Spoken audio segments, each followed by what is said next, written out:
Hey guys, Romie here, so please like, comment, subscribe. The ending for this episode, I said, you know what? This was a good episode. Well, good is relative for this show. So now, this is my review for the haves and have-nots. We're saying that this is season 6. Some people will think it's season 5. Episode 3, Undercover Vice. So the episode starts off where it left off. Hannah sees Benny at the hospital and says, hey, what are you doing? So she stops him and she's trying to figure out, oh, so you're sleeping with her again? Are you sleeping with Veronica? And Benny tries to say, no. So you know, she was in an accident. Oh, so you just casually found her and helped her and assisted her. That's what happened. That's what you're trying to tell me right now. I don't have time for this. Why she doesn't have time for this? Because one, she told him time and time again that she just lost her grandchild. She doesn't want to lose her son as well, because these people, they can't be trusted. Veronica can't be trusted. We know that she can't be trusted. So imagine how Hannah feels seeing her baby boy entangled in the web of this devil, this she-devil, this serpent, this snake, this gutter snipe. This gutter snipe. Anyway. Benny keeps trying to say, no, I'm not doing anything with her. I'm not sleeping with her. No, I'm not hanging out. I'm not doing anything. So then we get down to the reason why Hannah's at the hospital. She was there at the morgue. So she shows Benny the letter that Quincy Jr. left. And it was really sad. Benny was like, oh gosh. So then Hannah said, all right, I need to give this letter to Candace. Where's your sister? She's at the Artesian Hotel. Great. What room? I can't tell you that. I said, we're really going to do this? Because Benny, at this point, let her go. Because Benny said, oh, she's grieving. Because we know that she's doing tricks. Even though she's more so scamming and boosting, she still will say doing tricks. So Benny doesn't want to take her there. But he caves. By the time Mitch comes, because Benny was like, oh, no, I was with Mitch. So where is Mitch? Mitch finally comes, but Benny caved and was going to bring his mom to the hotel herself to make sure that a fight doesn't ensue. Now, we see Candace. She gets met by this older black gentleman. And I said, something about this didn't feel right. I thought that was a setup, and I was right. I just didn't know what type of setup it was. So this guy, he comes, and Candace, she's taking charge, and she's verbally forceful. So she says, take out your credit card. All right. Sit down with me and let's see how this night goes. And he was saying, oh, so what are you doing here? She said, you know, I'm here. I look good. I see you. He talked about how he was a construction worker. She looked at his hands and realized, you haven't done hard work a day in your life. Stop it. Or not a construction worker, a truck driver. Yeah, you don't have hands that have gripped a steering wheel for hours and hours a day. No, you don't. So let's try this again. What do you do? He never answered that, but because he was like, what do you do? She said, don't worry, I do this. I'm a boss. You see this right here? This is grade A, period. And so she tells him, this is how this is going to work. You may know more about me sooner rather than later, because I don't have time. I don't have time. We can take this back to a room. We can go and do some stuff. We can get to know each other better. And so at this point, she's already kind of ushering in that this is why I do. It's like, oh, so you are a... She said, no, I'm worth it. No. Whatever word you're about to say, I'm worth it. And part of me is like, this is so wrong that I'm loving every moment of this. And because Candace was in charge, Candace was telling this man, this is how this is going to run. We're going back to my room, not yours, because again, it's all about being in charge, being in control. We're going back to my room. You're coming up in an hour. Well, why can't I come up now? And what if I decide I want to go? So this is my room number. You're coming up. And you're actually going to leave now because I want some breathing room. I want some space. I want some zen. I want some kumbaya. Remember the number. You're coming up in an hour. Any sooner, you're not getting in. And we saw Candace. It was weird. Once he left, she had this weird look of happy excitement / kind of ugh. So I thought, okay, maybe Candace is over her shenanigans, or just the shenanigans in general. But Jesus, and the ending kind of irks me, because I said, we're really just throwing this in here? Really? There may be some type of resolution at some point. Now, we see Landon with Charles.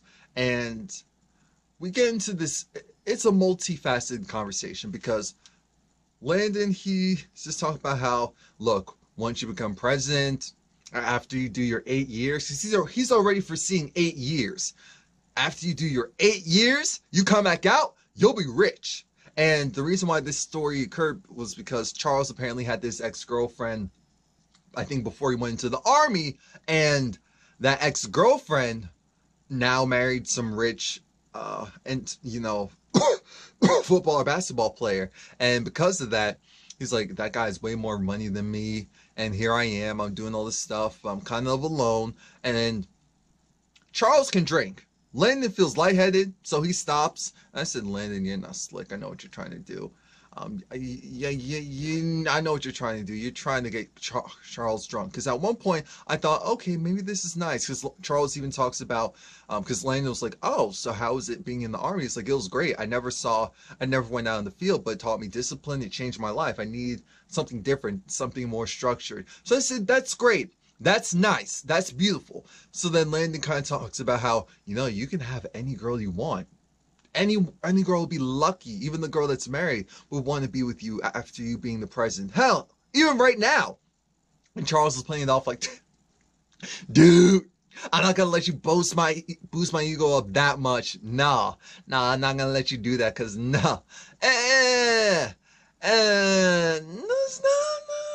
and Landon, again, he's doing all this buttering him up. And I said, oh my God. Because at first I thought, I was trying to give Landon the benefit of the doubt and say maybe he just wanted a friend.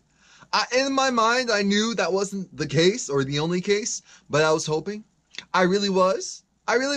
And then we go from that to Landon really probing the whole woman thing. And then once he kind of realizes, because then Charles says, no, I'm not fraternizing with anyone that I work with, period.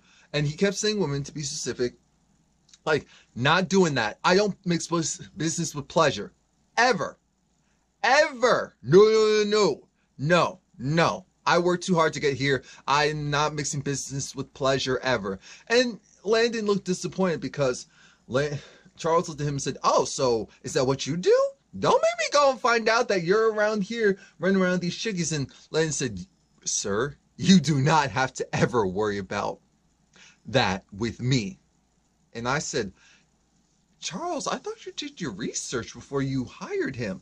How did you not know that Landon was gay and that this was a setup? Because then Charles said, all right, I'm starting to feel lightheaded, so I'm going to go to sleep. No. Yeah, as in you can go. And Landon said, all right. So Landon took the alcohol because he's probably going to go and drink it himself because he thought he was going to have himself a good time, but that didn't happen. So then Charles goes and takes off his shirt and just hops on top of the bed. And Landon takes forever to get out of that room. I said, Landon, you are such a creep. You are such a thirsty creep. And it hurts. It hurts because it's just painful to watch. Now, Jeffrey, this time he's not taken out of his cell by Justin. He's taken out by George. Now, remember, George is the new, or at least the temporary DA, filling in for Jennifer Salas since she's dead. And the thing with that is Jeffrey, his lawyer, isn't there. So George is doing his cross-examination even though the lawyer isn't there. Jeffrey said, I made some calls, like, why isn't your lawyer here? I don't know. Okay, and who's your lawyer? Your mom's the one that put you in jail. So why are you calling her? No. You're not going to trap me. I'm not calling her. I'm calling my dad. He's my lawyer. So your mom's not your lawyer? No, she's never been my lawyer. I said, Jeffrey, shut up. What are you doing right now? You're giving him too much. But he continued. So then it's like, oh, so your mom was never your lawyer. So why would she put you in here? Does it have anything to do with you sleeping with the judge, Judge so-and-so's husband? Jeffrey's like, what are you talking about? It was like, cut the mess. You told Salson that your mom didn't approve that you were gay. By the way, your mom was in an accident. Oh, you don't look surprised by that? Well, by the way, your fiance was also in the accident. They're in the hospital, so we don't know how they're doing. But Jeffrey just had that look of, oh, okay. He definitely had that look of, I'm not surprised. I'm not. I'm really not. But George was trying to figure out how do you have a female fiance and she's pregnant when you acknowledge that you're gay and you're sleeping with the judge's husband? I mean, could he have been the one going reaching out to your dad? I'm just trying to figure out what's going on. That's when Jeffrey stops talking. He stops talking. He wants his lawyer, so George agrees to go and give him one last call, because he already called his dad twice and didn't pick up, because George is trying to get something that'll stick. He already doing the cross-examination even though he wasn't supposed to, or Jeffrey wasn't supposed to say anything. But this is Jeffrey we're talking. He's so stupid. How can you have all that education and be so stupid? Anyway, I feel like I breezed past something. Oh, yeah, so let me back up a little bit. Was there anything else of note in that conversation? Even though it wasn't supposed to be a conversation, but Jeffrey's dumb, so he let it become a conversation. I don't know. Anyway.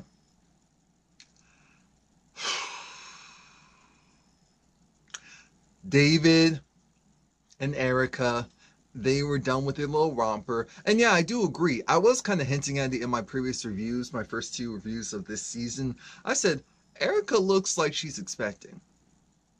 Because she just, the face just looks fuller. I don't know if it's because of lighting and makeup. That could be it. That could be it. And the wardrobe's different. But I just had that look up. But anyway, she's talking about how, well, David wants to go and get stuff and furnish the house. She said, her ex may be looking for her, so she wants to stay there. And I said, yeah, right. You just want to stay there because, well, actually, you are afraid that someone is looking for you there. Yeah, that's what it really is. But she gets spooked because she sees an officer. She was like, the police. Or I said, the police? You mean a police officer? Singular, not plural. Come on now. Is at your front door. So then he goes, and Justin was just saying how, your son's been reaching out. I was like, excuse me, what are you talking about? All right, let me back up. Your son, Jeffrey, was arrested. He was arrested because he's being accused of murdering Quincy Maxwell. And your wife was the one who aided in that arrest. What? Yeah. So it was like, oh, okay, thanks. He was trying to call you, but he couldn't reach you. Oh, yeah. I'll go down now. Thanks. And I said, okay, that was a very weird, unrealistic interaction. But then again, David's a judge, so I feel like this isn't the first time he's been delivered that type of news and just reacted accordingly. So now Erica's hiding because she's afraid of Popo. At any moment she's the type that could be arrested. She doesn't know who's pretending to be the police. She goes and lies and tells David, I was hiding because my ex was a police officer. I said, where? Where? What? Which ex? Because it can't be war. Can't be Warlock. Anyway. David, he goes by his G-Wagon. I said, oh, that's a beautiful vehicle. And he's like, Veronica, you've gone too far. Too far now. You've gone too. Ow, that hurt. Far. Justin is happy because he feels like mission accomplished. But then Jeffrey's phone is ringing and it's Wyatt. And Justin threatens Wyatt and says, look, don't you ever call him again. I don't know what you're calling him, but don't ever call him again. What is saying? Who is this? Oh, you're the punk police officer that was hanging around Jeffrey before. Where is he? I want to talk to him. I'm not trying to talk to you, dude. So then he hangs up, calls back again. It's like, dude, where is Jeffrey? I'm tired of this. And then Justin's saying, I'm tired of you. Well, how am I going to meet you at where you are? Where are you, at home? Still at the same place? Okay, I'm coming for you. I got a Glock ready for you. I said, excuse me? This is not a lover quarrel. this is the second time that Jeffrey has had, or maybe it's possibly the third time within a short period of time that Jeffrey has had all of these men fighting over him. And he's not even there to see it. This is his dream. Well, no, it's not, because he isn't like Justin. He's just playing along to get along. But when Wyatt said, you know what? I'll be right for you in your pink car, or something like that. I said, Wyatt, don't make me attempt to try to entertain the thought of possibly being okay with you still being on the show. No. No. No, don't let it happen, Lord. Don't let it happen. So now, Catherine's happy because Derek comes over, and Catherine wants to pry. She's looking at Derek like, And while she's doing that, she's asking him, so how was it? How's it talking to Hannah? What'd you think about her? So you like her? He likes her. He likes her. She said, well, you need to go and give her a call. I said, well, why don't I go and give you my number to give to her? He said, Catherine said, no, Hannah is traditional. I said, well, she does have 2 kids out of wedlock with 2 different fathers. So, yeah, maybe she is traditional. Anyway, now, I think what he was trying to hint at was, she's really cool. I really like her. She has a lot going on. And it's fair to say she has a lot going on right now. So I'm going to let her just breathe for a moment. But no, it looks like their relationship's going to possibly be a go. But Catherine does learn that, because Catherine did the self-sabotage with the sink, of course. And not only that, it was just like, well, she seems preoccupied right now. She had to go to morgue and all that. But yeah. And then the conversation changes because he was like, but what about your friend Veronica? Excuse me? Yeah, she was in an accident. What? Yeah, her and her son's fiance, they're both in the car. They're in an accident. Don't you? She was like, what? Yeah, the car flipped over. Really? Don't you want to check up on them?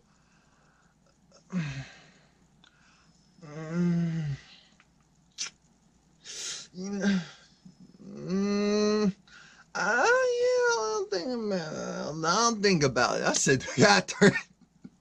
Catherine! Oh, a mess. Next up, we have Melissa. And this week at cuckoo crazy feisty Melissa. Apparently, she's only 9 weeks pregnant. I said 8 to 9 weeks pregnant. So this show hasn't progressed for... I promise you, I come off as so even-keeled in real life. On this camera, I act a fool because this is acting. I give you what I truly feel on the inside with this foolery. So all this has happened so you're telling me that all the stuff, the Jeffrey stuff, the Candace stuff, the Benny stuff, because remember, Melissa getting pregnant, that happened within a certain period of time. There was still a bunch of stuff that didn't happen yet. Oh my God. It's only been 9 weeks. Oh, this show. So she's just saying, look, I'm fine. The doctor wants to do tests on her, but she doesn't want to do the tests because she doesn't care. She doesn't care. Why would she care? She said, I don't care. And I said, wait a minute. Wait. And she was saying all the wrong things that you would normally get to have a good enough excuse to go and tell a doctor, we need to go and keep her. Because if we don't, she could be a threat to the baby. I thought that's what was going to happen, but I don't know why it didn't happen. Now, Jesus, this itchy. All right. But she wanted to know how Veronica was doing. The doctor told her how Veronica was doing. And she was like, oh, she's upstairs? Yeah, upstairs in room whatever. I'm thinking, this woman just said she doesn't care if she survived and lived. You're telling her all this information. And you're saying you can't legally keep her here? I beg to differ. It's called a psych hole. Trust, I know. Whew. Now, Candace, she's talking to Rocky. That's her. Remember, Rocky, he's kind of running the prostitution ring in that area and in those type of hotels. So he's talking to Candace, and it was like, Candace, you've been drinking a lot. Is everything cool? So I'm thinking, oh, he must not know that her son is killed. But she was like, no, everything's fine. But because he was trying to warn her about, okay, there's a potential FBI person there. And Candace said, well, what about the person over there? Oh, you didn't catch him? Look, just keep pouring the drinks. I still got this. I said, okay, Candy. Okay, Candy Cane. Now, Candace, she sees this new girl. She's like, oh, she's pretty. She's cool. She's dope. But she's not a part of the little group, the prostitution group that they have, the call girl group. And so she's impeding on their territory. So they're trying to figure out what they're going to do with her. So then the guy that Candace already realized was FBI comes over and tries to solicit her. And she says, no, I know you're the fuzz. And he was like, oh, no, it's fine. Look how much you want. I can make this happen here. We can go there. And she was like, no, excuse me. I'm a lawyer. Trust and believe, regardless of what you think I am a lawyer. I will sue you. I'm a college student. I will get you incarcerated. I will have the book, the gavel, all of it thrown at you. So it's just like, since when did call girls prostitutes? And then he moved on to the new girl. And so Candace said, why don't we go and see how she handles this? I said, oh no, Candace is going to use that girl to make money. I already see it. Now, Melissa goes to visit her mother, her soon-to-be mother-in-law, and Veronica, she's coughing. I said, can you cough a little bit harder so you can at least, fracture a rib or something? I don't know. Now, because Melissa said, I need money. I don't care that you're alive. I was hoping that you would die, but I need money. I need money. I need guap. I need dinero, because I need to be able to go and do whatever I want. Veronica looked at her and said, excuse me. So I could stop financially supporting your mom, which means that she'll be out in the cold like some chicken egg. Do you really want that to happen? She said, I don't care. My father died. This is what Veronica doesn't get. Melissa only did all that stuff for her father, not for her mother. She can't stand her mother. So she said she doesn't care what happens to her mother. She takes the money and says, look, you messed with the wrong one. My mom didn't tell you? I could be a really crazy being. I said, you idiot. You idiot. Because as soon as she left, Veronica said what I was thinking. You're so dumb and you make it so easy for me. You don't even realize that Veronica called and said, I need for you to do to get a warrant so that you can do an involuntary psych hold, because for the remainder of my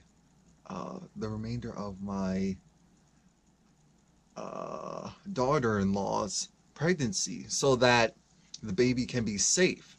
I said, oh my God. So when she got off the phone, she was like, you're so dumb. You fell right into that. And you didn't even realize that I was trying to get you to crack the entire time. I said, Veronica, you're trash, but you're smart. You're trash, but you're smart. These are facts. These are facts. Now, what's the child's name?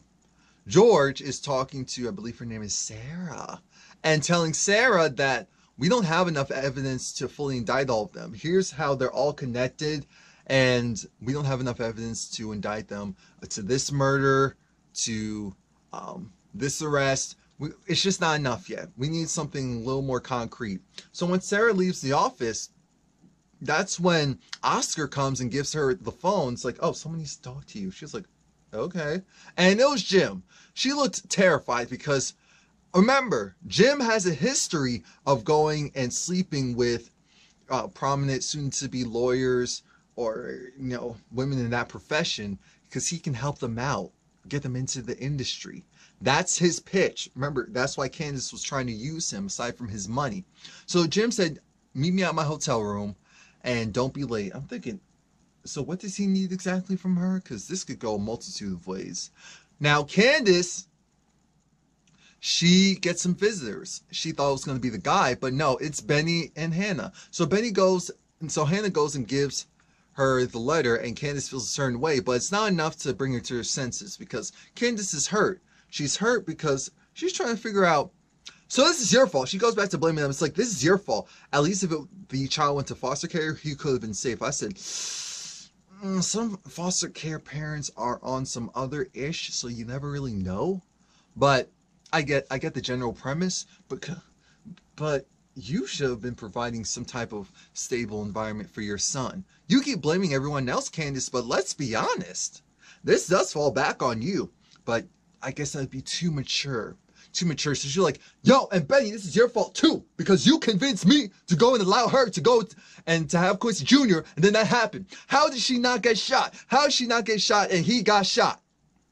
I don't understand it. So then knock, knock, knock, because she was telling him to leave. She kept telling him every 5 seconds to leave, leave, leave.